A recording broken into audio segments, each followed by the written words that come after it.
Hello students, ये आपका part 1 video है। इस चैप्टर का पार्ट 1 वीडियो में आज हम लोग चैप्टर शुरू करने वाले हैं वृत्त यानी कि सर्कल। तो सबसे पहले जान लेते हैं कि वृत्त होता क्या है। तो इसे हम लोग ऐसे परिभाषित कर सकते हैं कि किसी समतल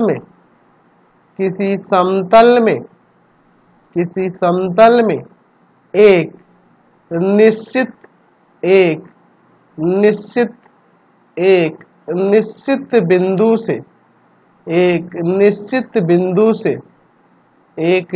बिंदु से समान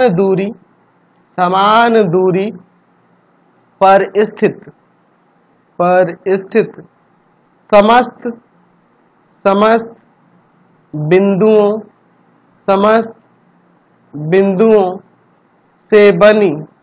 समस्त बिंदुओं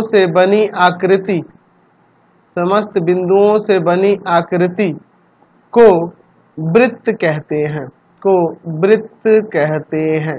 चलिए अब इसको थोड़ा समझ लेते हैं। ये आपका समतल हुआ। अब इस समतल पे मैं एक बिंदु यहाँ पे ले लेता हूँ।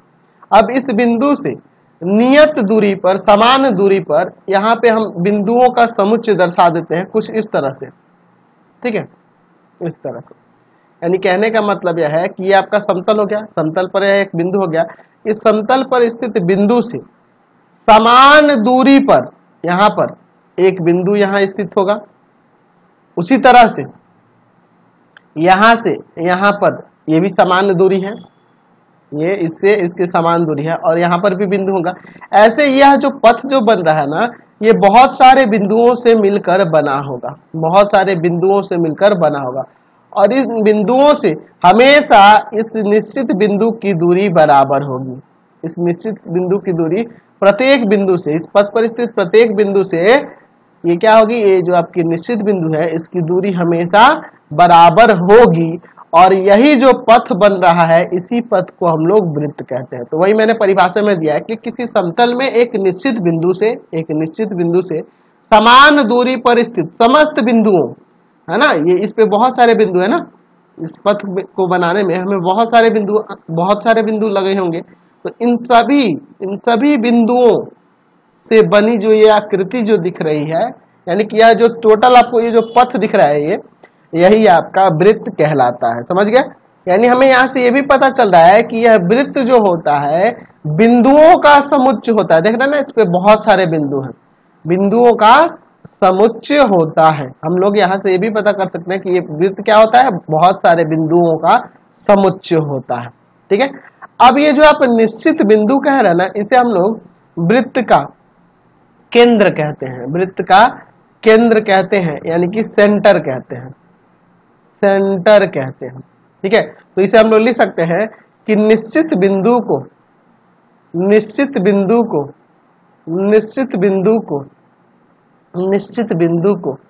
वृत्त का केंद्र कहते हैं। निश्चित बिंदु को वृत्त का केंद्र कहते हैं। और ये समान दूरी हो रही है, जो नियत दूरी हो रही है, यानी कि केंद्र से इस वृत्त की जो दूरी हो रही है, उसे हम लोग वृत्त की त्रिज्या कहते हैं। क्या कहते हैं? इसे त्रिज्या कहते हैं। त्रिज्या यानी कि रेडियस।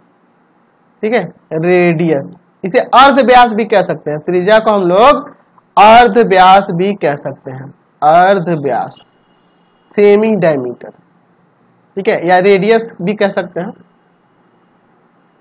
ठीक है, अर्ध व्यास कहिए या त्रिज्या कहिए। समझ गए?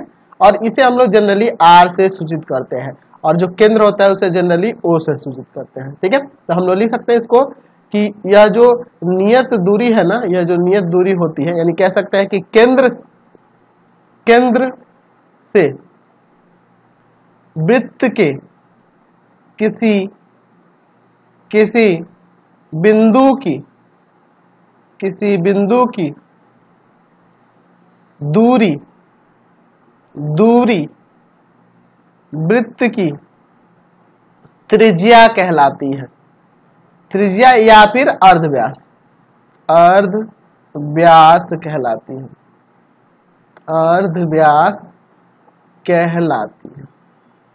समझ गए?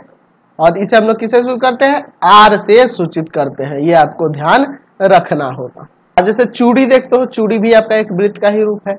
आप एक पत्थर को, एक छोटे से पत्थर को रस्सी से बांधकर बचपन में घुमाए होंगे, रस्सी को पकड़कर वहां पे आप रस्सी को शांत रखते होंगे, यानी कि जहां आप हाथ से पकड़े हो वो इसको फिक्स रखते होंगे, हिलाते नहीं होंगे, और हाथ जब ऐसे ऐसे घुमाएंगे तो ये रोटेट करता है, और ये रोटेट करता है तो जो पथ का निर्माण होगा वही आपका वृत्त कहलाएगा। इस तरह से एक पथ का निर्माण होगा ना। आप सिंपल सा एक पत्थर को एक रस्सी से बांधकर घुमाओगे तो गोलाकार एक पथ का निर्माण होगा, और वही पथ क्या है? वृत्त। आप चूड़ी देखे हो, वह भी आपका एक वृत्त का ही रूप है। देखो ना, चूड़ी जो होती है ना, रिंग को ही देखते हो, वो भी आपका एक वृत्त का ही रूप होता है। तो यहाँ से आपको पता चल गया कि वृत्त होता क्या है। अब इससे संबंधित बहुत सारी इसमें बातें हैं, उनको जानना बहुत जरूरी है ना। इसके बहुत सारे भाग हैं, उनको समझते हैं। चलिए अब बात करते हैं वृत्त से संबंधित कुछ पदों की परिभाषा। Some terms related to a circle. पहला है परिधि क्या होता है, सर्कमफरेंस क्या होता है। तो वृत्त पर के किसी बिंदु से चलकर वृत्त पर होते हुए एक चक्कर लगाने में, ऐसे लिखना चाहिए था, लगाने में तय की गई दूरी को वृत्त की परिधि या परिमाप कहते हैं। क्या करा है? वृत्त पर के किसी बिंदु से, चलिए मैं यहाँ पे एक वृत्त बना लेता हूँ, ठीक है। वृत्त पर के एक बिंदु से, मान लीजिए इस पे का एक बिंदु मैं यहाँ पे ए ले लेता हूँ, यह एक बिंदु है। अब इस बिंदु से चलकर वृत्त पर होते हुए यानी इसी पथ से होकर जाना है, एक बिंदु लेकर इसी पथ से होकर जाना है, और इस पथ को एक चक्कर लगाने में जो तय की गई दूरी होगी, यानी कि इसकी जो लंबाई होगी, इस पथ की जो पूरी लंबाई होगी, वही क्या कहलाता है? परिधि कहलाता है। ठीक है, क्या कहते हैं? तय की गई दूरी को वृत्त की परिधि या परिमाप कहते हैं। परिमाप भी कहते हैं या परिधि कहते हैं। यानी कि वृत्ताकार पथ की कुल लंबाई, ऐसे कह सकते हैं, वृत्ताकार पथ की कुल लंबाई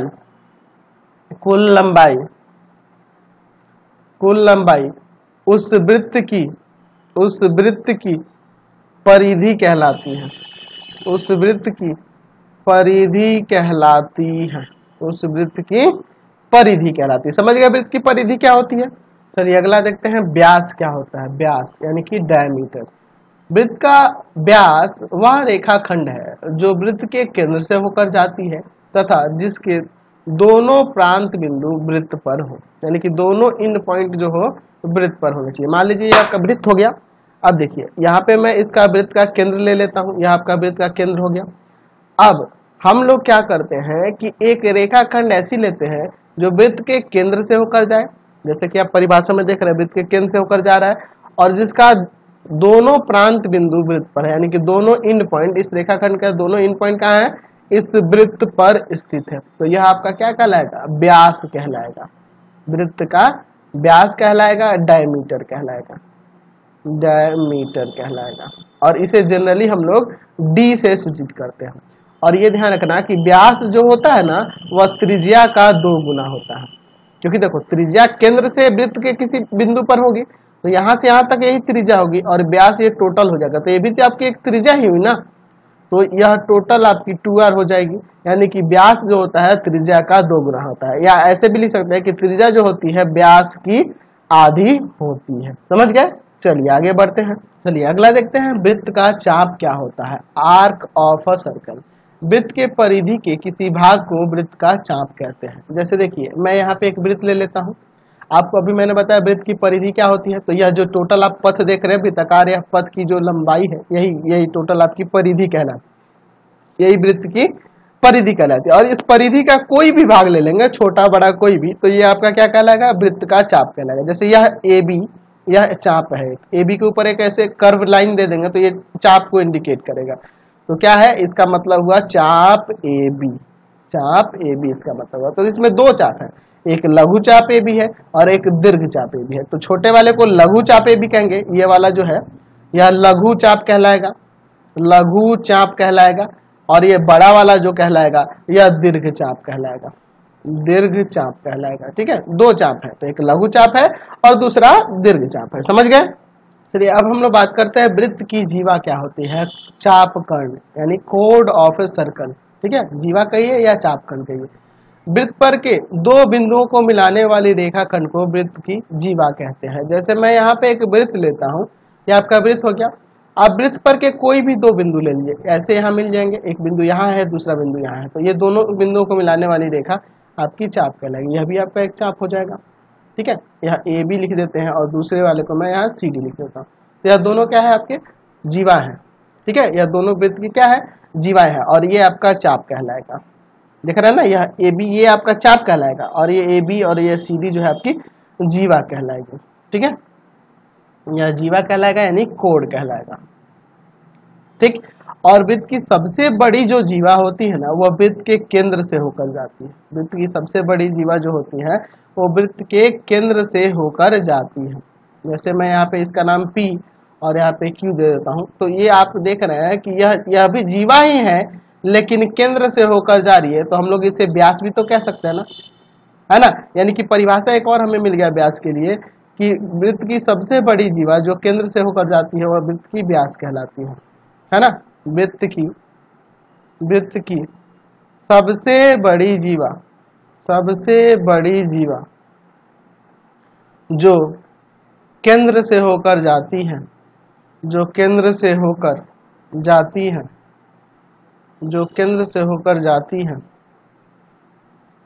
वृत्त की व्यास कहलाती है।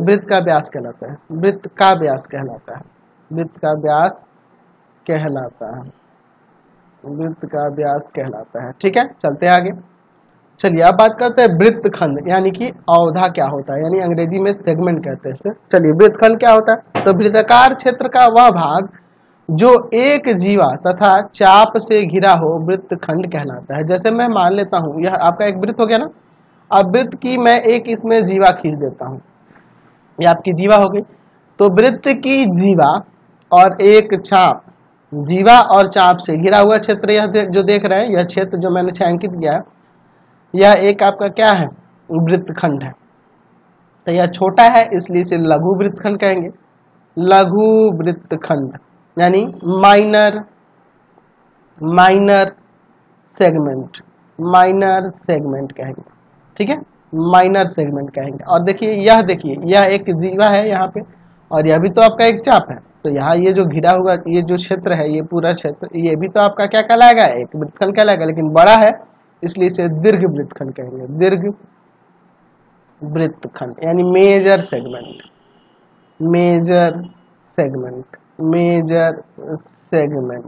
ठीक है, चलिए अब आगे बढ़ते हैं इसमें।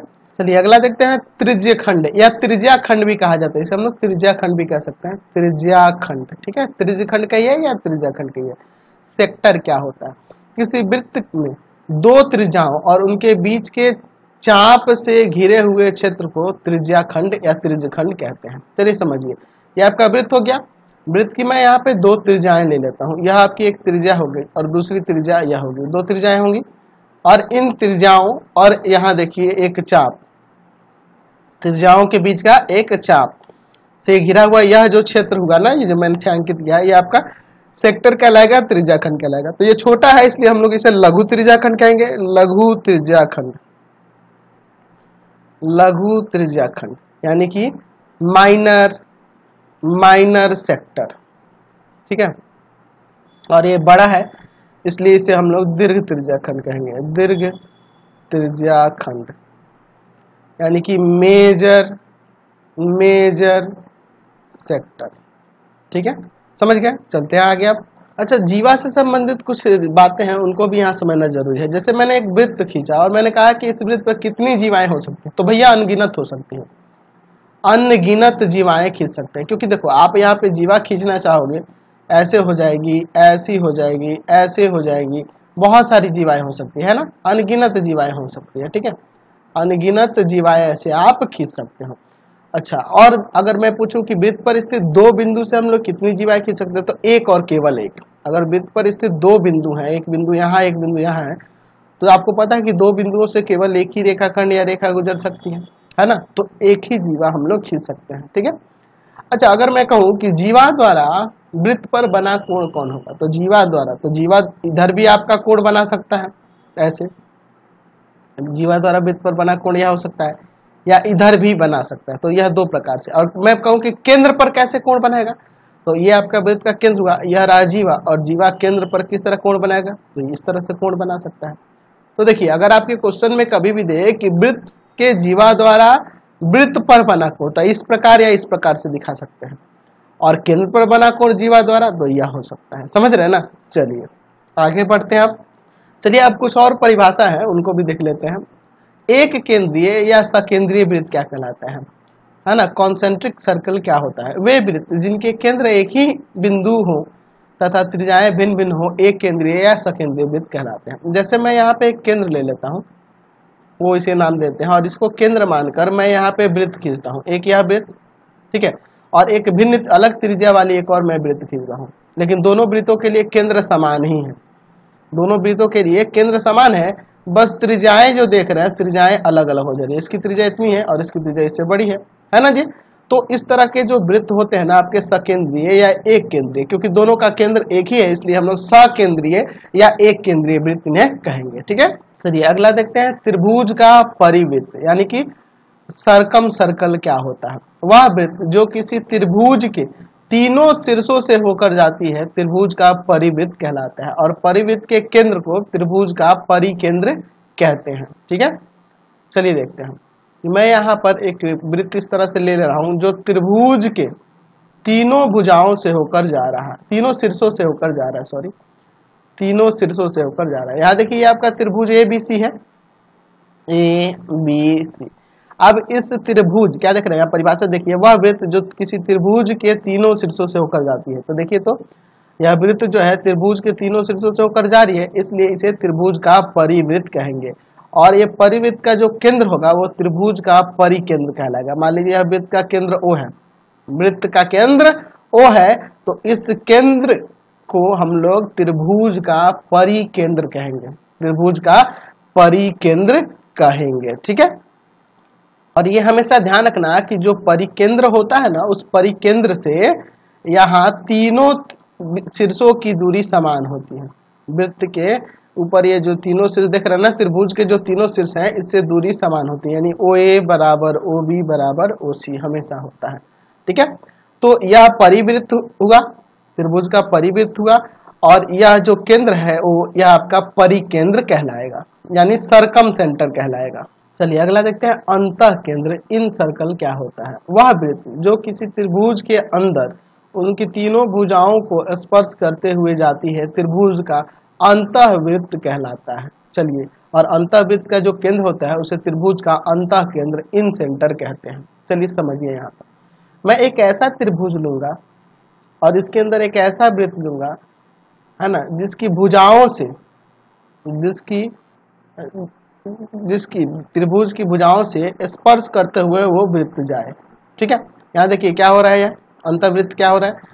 वह वृत्त जो किसी त्रिभुज के अंदर उसकी तीनों भुजाओं को स्पर्श करता है। तो देखिए, यह वृत्त जो है, यह वृत्त इस त्रिभुज के तीनों भुजाओं को स्पर्श कर रहा है अंदर की ओर से, तो यह जो है त्रिभुज का अंतःवृत्त कहलाएगा, यानी त्रिभुज के अंदर की ओर वृत्त। और इस अंतःवृत्त का जो केंद्र होगा उसे त्रिभुज का अंतः केंद्र इन सेंटर कहते हैं। ये जो है आपका इन सेंटर कहलाएगा, अंतः केंद्र कहलाएगा, अंतः केंद्र कहलाएगा, इन सेंटर कहलाएगा। ठीक है, तो यह जो वृत्त है वह आपका अंतःवृत्त होगा, क्योंकि ये त्रिभुज के अंदर स्थित है और तीनों भुजाओं को स्पर्श कर रहा है। और इसका जो केंद्र होगा, अंतःवृत्त का जो केंद्र होगा, उसे क्या कहेंगे, त्रिभुज का अंतः केंद्र कहेंगे, इन सेंटर कहेंगे। ठीक है, समझ गए। चलिए अब बात करते हैं चक्रीय चतुर्भुज के बारे में, यानी कि साइक्लिक क्वाड्रेटर के बारे में। उस चतुर्भुज को जिसके सभी शीर्ष किसी वृत्त पर हो चक्रीय चतुर्भुज कहते हैं। जैसे मान लो मैं यहाँ पे एक वृत्त खींच दूं और इसके अंदर मैं एक ऐसा चतुर्भुज ले लेता हूँ जिसके तीनों शीर्ष चारों जो शीर्ष है, चारों शीर्ष जो है वह वृत्त पर स्थित है। देख लीजिए, ये आपका एक चतुर्भुज हो गया, और चतुर्भुज के जो चारों शीर्ष देख रहे हैं ये क्या है, इस वृत्त पर स्थित है, इसलिए इस चतुर्भुज ABCD को चक्रीय चतुर्भुज कहेंगे।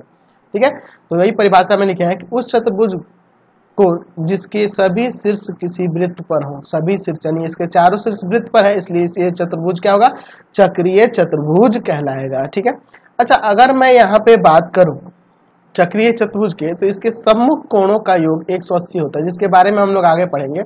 एंगल ए प्लस सी जो होता है इसमें 180 होगा, और angle B plus angle D भी 180 होगा। इस सबको प्रूफ किया जाएगा आगे, जैसे जैसे हम लोग चैप्टर में बढ़ेंगे ना, वहाँ प्रूफ में मिलेगा थ्योरम के रूप में। चलिए अब बात करते हैं वृत्त का बहिर्भाग और आंतरिक भाग क्या होता है। जैसे मैं यहाँ पे एक वृत्त खींचता हूँ किसी तल पर, तो इस तल पर वृत्त खींचने के फलस्वरूप हमें क्या मिल रहा है, तो यहाँ देख रहे हैं कि यह दो भागों में बांट दे रहा है। एक तो ये अंदर का भाग जिसे हम लोग आंतरिक भाग कहेंगे, आंतरिक भाग कहेंगे, और एक बाहर की ओर है ये पूरा हिस्सा, ये जो है आपका बहिर्भाग कहलाएगा। ठीक है, यही आपका बहिर्भाग कहलाएगा। ठीक है, बहिर्भाग, ये बाहर की ओर है इसलिए इसे बहिर्भाग है ना, और जो अंदर की है और है ये आपका आंतरिक भाग। तो वृत्त के अंदर का हिस्सा जो है आंतरिक भाग कहलाएगा और बाहर की ओर बहिर्भाग कहलाएगा। तो जैसे मैं आपसे पूछा जाए कि वृत्त के अंदर एक बिंदु है ए, यानी कि वह वृत्त के अंदर इस देख रहे हैं ना, इस वृत्त के अंदर की ओर स्थित है। केंद्र भी आपका वृत्त के अंदर ही होता है। और बाहर कहेगा, बाहर एक बिंदु है तो वो बाहर की ओर बिंदु हम इस तरह से देंगे, यहाँ वहाँ ऊपर नीचे कहीं भी दे सकते हैं। ठीक है, अगर यहाँ हम लोग बात करें इस फिगर में कि आपका आंतरिक बिंदु कौन है, तो वो है और ये है, और बहिर्बिंदु कौन है, तो ये बी और सी है। और वृत्त पर स्थित बिंदु कौन है, तो यहाँ ये डी हम जो दिए हैं ये वृत्त पर स्थित बिंदु है। तो समझ में आ गया कि आंतरिक बिंदु किस तरह से हम दर्शाएंगे, बाहर के बिंदु कैसे दर्शाएंगे, और वृत्त पर स्थित बिंदु कैसे दर्शाएंगे। और प्रत्येक वृत्त प्रत्येक समतल को दो भागों में बांट देता है, एक तो आंतरिक भाग और एक बहिर्भाग। तो वृत्त के अंदर की ओर होगा वो आंतरिक भाग, और बाहर की जो आप सतह देख रहे हैं वो आपका बहिर्भाग कहलाएगा। तो यही आपके बेसिक कंसेप्ट है इस चैप्टर के। अगले वीडियो में हम लोग इससे संबंधित थ्योरम देखेंगे और उस पर हम लोग क्वेश्चन बनाना सीखेंगे। तो thanks for watching the video. Comment करके जरूर बताइएगा कि हमारे चैनल के वीडियो आपको कैसे लगते हैं, और मेरे channel path finder classes Chhapra को भी सब्सक्राइब कर लेंगे। पाथ फाइंडर क्लासेस छपरा को सब्सक्राइब कर लेंगे। और दूसरा जिस पे आप पढ़ रहे हो भारती भवन रविकांत सर, इसे तो आपको सब्सक्राइब करना ही है, रविकांत सर। और एक और मेरा तीसरा चैनल भी है रविकांत सर के नाम से। तो आप यहाँ पे क्या करोगे, तीनों चैनल को सब्सक्राइब करोगे, और आप इससे संबंधित नोट्स के लिए आप www.ravikantsir.in पे जा सकते हैं, ravikantsir.in पे जा सकते हैं, या सिंपल आप जाके गूगल पे सर्च करोगे रविकांत सर तब भी आ जाएगा। पाथफाइंडर क्लासेस छपरा सर्च करोगे तब भी आपको सारे नोट्स वहाँ पे मिलने लगेंगे। Thanks for watching the video. Comment करके जरूर बताइएगा कि हमारे चैनल के वीडियो आपको कैसे लगते हैं।